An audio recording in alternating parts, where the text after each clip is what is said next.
मनुष्य जीवन ऊंचे उद्देश्यों के लिए। उत्कृष्ट भावना से तुम जब एक भाव को छोड़कर जिस नए भाव को धारण करने का दृढ़ संकल्प करोगे, वही बनोगे, उसे ही प्राप्त करोगे।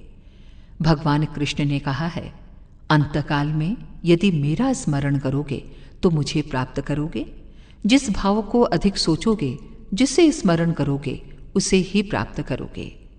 ये बात इस शरीर में भी संभव है।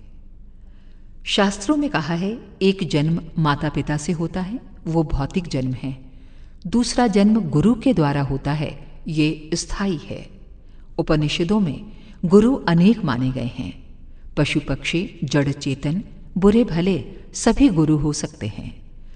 मनुष्य का सबसे बड़ा गुरु वो स्वयं है। तुम ये मानते हो कि मनुष्य अपनी हत्या कर सकता है, ये तुम्हारा अपूर्ण ज्ञान है। इसकी पूर्णता यह है कि मनुष्य अपने आप को मार भी सकता है और अपने आप को जन्म देकर जीवित भी रख सकता है। तुम शरीर नहीं, शरीर से तुम हो। तुम शरीर के लिए नहीं, शरीर तुम्हारे लिए है।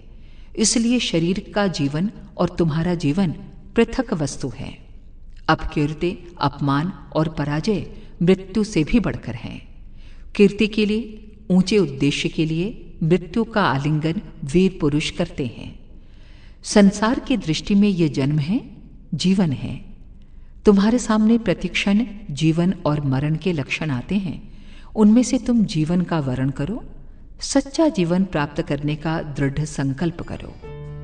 अखंड ज्योति, फरवरी 1956, पृष्ठ 17।